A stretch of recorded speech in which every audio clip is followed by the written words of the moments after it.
Tourists crisscrossing the beautiful wild coast on horseback.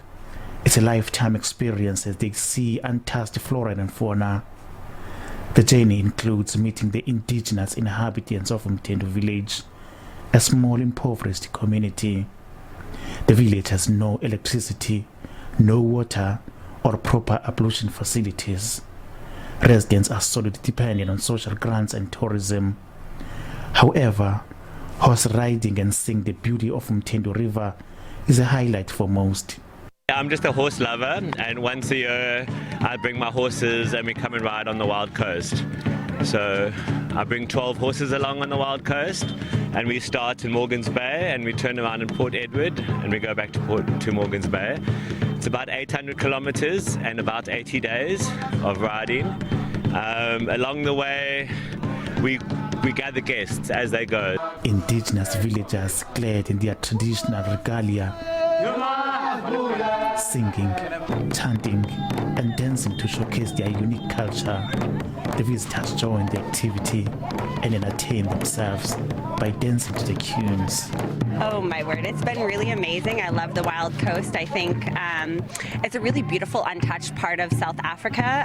Generally, South Africa has a lot to offer, but I think this part of the country is very unique in that you can really immerse in the culture and learn more about the Xhosa people, which is amazing. I think more people in South Africa need to make a concerted effort to do so.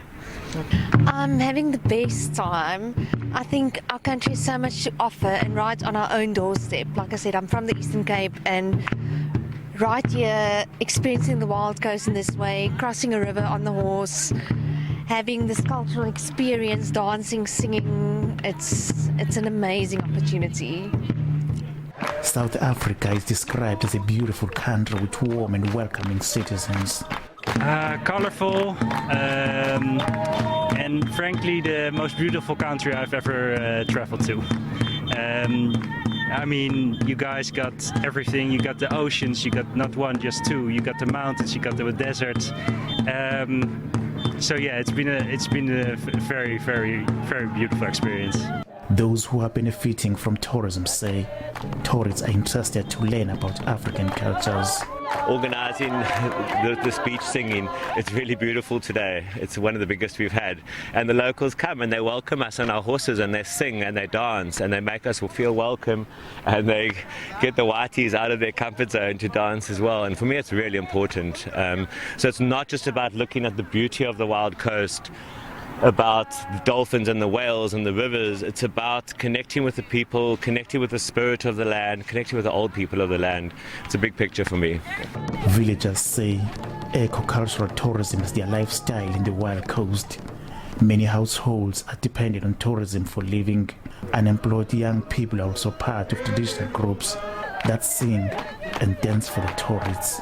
We actually welcome them and showing them our cultural experience and make them experience that, so that can be saved on their memory, so that they can remember the Pondoland, and also to teach them how we live, how we survive off the land.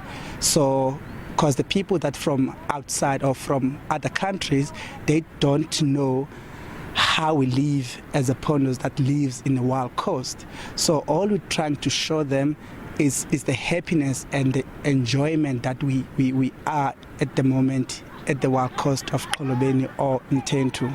The horse riding and traditional dancing is also educating tourists about South African culture, while the scenery has sparked an interest in international tourists. Many saying the beautiful landscape and diverse cultures in South Africa is outstanding. Nkululeko Nyembezi, SABC News, Mbizana.